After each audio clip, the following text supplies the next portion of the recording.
दुधी भोपळा म्हटलं की सर्वांची तोंडे वाकडी होतात. अगदी लहानांपासून मोठ्यांपर्यंत कोणालाच दुधी भोपळा आवडत नाही. नमस्कार, सुहानीज किचनमध्ये आपले स्वागत आहे. आज आपण मस्त अशी दुधी भोपळ्याची चमचमीत रेसिपी पाहणार आहोत. त्यासाठी व्हिडिओ अजिबात स्किप करू नका, शेवटपर्यंत नक्कीच पहा. घरी पाहुणे आले की ही रेसिपी एकदा नक्कीच पाहुण्यांना बनवून घाला. पाहुणे तुमची तारीफ केल्याशिवाय जाणार नाहीत.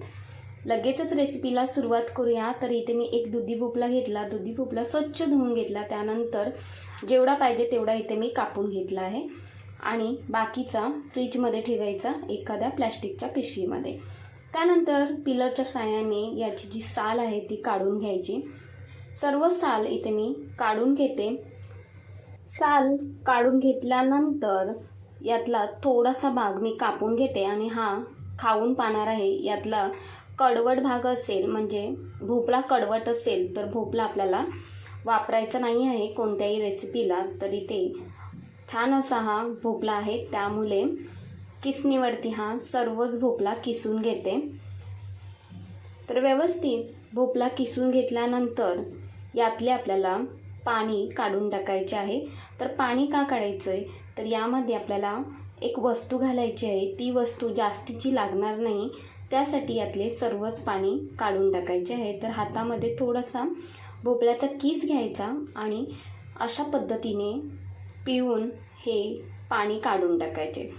तर सर्वच पाणी यातले काढून टाकले. त्यानंतर यामध्ये काही कोरडे मसाले घालायचे आहेत. तर पाव चम्मचभर हळद, पाव चम्मचभर जिरे, पाव चम्मचभर धना पावडर, पाव चम्मचभर बेडगी मिरचीचे तिखट, त्याने रंग खूप छान येतो. पाव चम्मचभर तिखट, चवीनुसार मीठ घालायचे आणि हे हातानेच व्यवस्थित एकजीव करून घ्यायचे. तर यामध्ये आपल्याला पाण्याचा अजिबात वापर करायचा नाही आहे.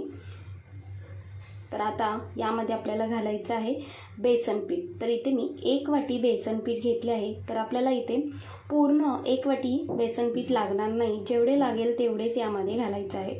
तर पहिले मी 1 चम्मचभर घालून घेतले. त्यानंतर थोडीशी कोथिंबीर घालून घ्यायची आणि हे हातानेच व्यवस्थित एकजीव करून घ्यायचे. व्यवस्थित एकजीव करून घेताना पाण्याचा अजिबात वापर करायचा नाही. जेवढे बेसन पीठ लागेल तेवढेच यामध्ये घालायचं आहे. तर अजून मला थोडेसे ओलसर वाटत आहे, त्यामुळे मी थोडेसे अजून बेसन पीठ घातले आहे. जवळजवळ 1 चम्मचभर परतला बेसन पीठ घालून घेतले. आणि यामध्ये आपल्याला बेसनचा वापर कमीत कमी करायचा आहे, तरच ही रेसिपी चवीला जबरदस्त लागते. त्यानंतर हे व्यवस्थित एकजीव करून घेतले आणि एकजीव करून घेतल्यानंतर याचे आपल्याला गोळे तयार करून घ्यायचे आहेत. तर मध्यम आकाराचे अशा पद्धतीने गोळे सर्वच तयार करून घ्यायचे. तर इथे मी सर्वच गोळे तयार करून घेतले. तर हे गोळे आपल्याला लगेचच तळून घ्यायचे आहेत. त्यासाठी गॅसवरती तेलसुद्धा व्यवस्थित गरम करून घेतले. त्यामध्ये एक एक भोपळ्याचे हे गोळे सोडून घ्यायचे. गॅसचा फ्लेम मध्यम ठेवायचा. मध्यम आचेवरती मस्त असे हे गोळे तळून घ्यायचे. तर जास्त आपल्याला क्रिस्पी तळून घ्यायचे नाही, तर थोडेसे मऊसूत हे गोळे तळून घ्यायचे आहेत. तर आलटून पलटून हे व्यवस्थित गोळे तळून घ्यायचे. तर अशा पद्धतीने तुम्ही ही रेसिपी बनवलात नसाल तर एकदा नक्कीच बनवा. पाहुणे मंडळी तुमची तारीफ केल्याशिवाय जाणार नाहीत. एवढी ही चवीला जबरदस्त आणि लहान मुलेसुद्धा आवडीने खातील, एवढी चवीला मस्त लागते. तर इथे मी गोळे हे तळून घेतले, झाऱ्याच्या साहाय्याने काढून घेते. राहिलेले सुद्धा गोळे तळून घ्यायचे. तर इथे पाहताय तुम्ही, जास्त क्रिस्पी असे आपल्याला तळून नाही घ्यायचे. तर बाजूला ठेवूयात आणि एका मिक्सरच्या भांड्यामध्ये मीडियम साईजचे 2 कांदे उभे चिरून घेतले, ते घालून घेतले. 10 ते 12 लसूणच्या पाकळ्या, अर्धा इंच आलं, 2 हिरवी मिरची. मिरचीचे प्रमाण तुम्ही तुमच्या आवडीनुसार कमी जास्त करू शकता. थोडीशी कोथिंबीर घालून घेतली आणि हे मिक्सरमधून जाडसर लावून घ्यायचे. लगेचच आपल्याला फोडणीची तयारी करायची आहे. त्यासाठी गॅसवरती कढई गरम करायला ठेवली. त्यामध्ये 1 मोठा चम्मचभर तेल घालून घ्यायचे. तेल व्यवस्थित गरम झाले की यामध्ये काही खडे मसाले घालायचे आहेत. तर 4 ते 5 काळी मिरी आणि 2 लवंग घालून घेतले आहेत. तर तुम्ही इथे खडे मसाले स्किप केलात तरीसुद्धा चालेल, कारण लहान मुले खाणार असतील तर तुम्ही सरळ स्किप करा.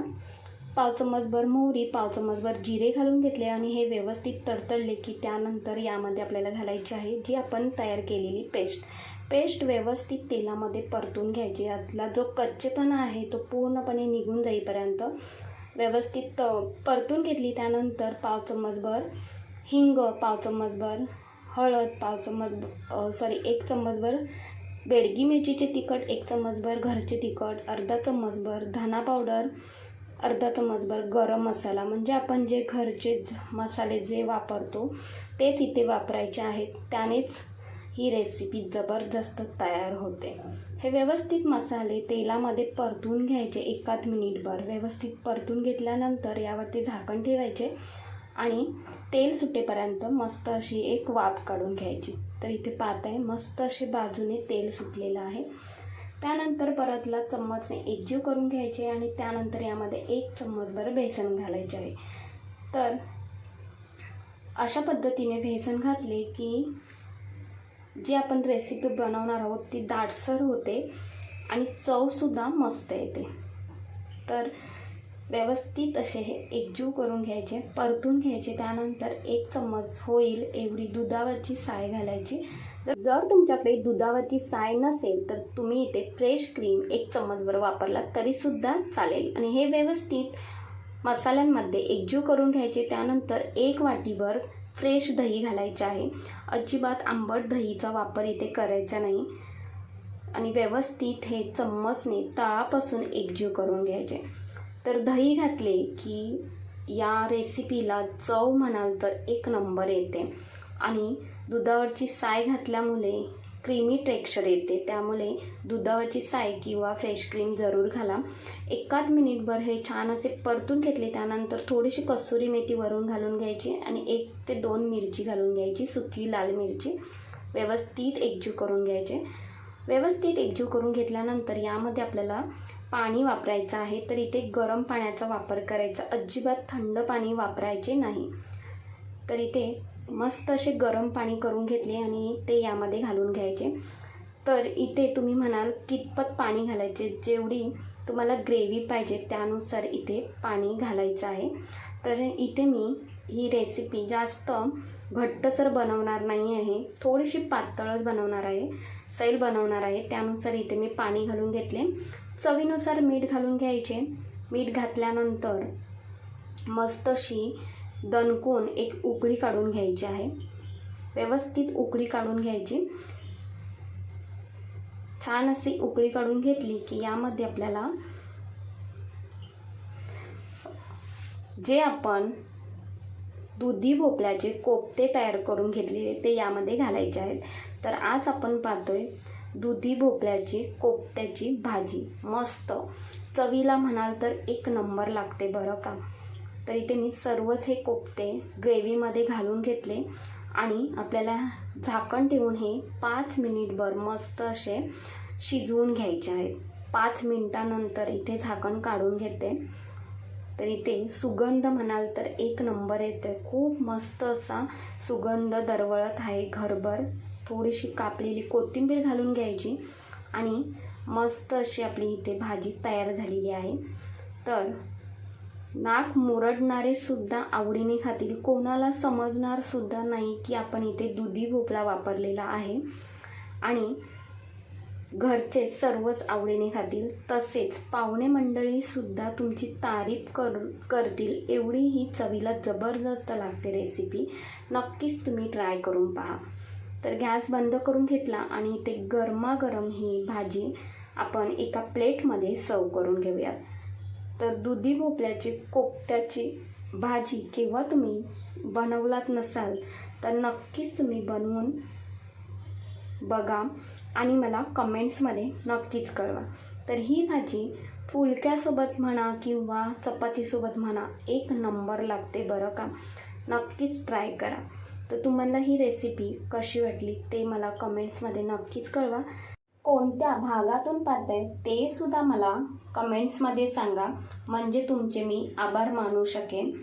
तर खरंच ही रेसिपी तुम्हाला थोडी जरी आवडली असेल ना तर एक लाईक, शेअर, हाईप तसेच सुहानीज किचनला सबस्क्राईब करायला अजिबात विसरू नका. धन्यवाद.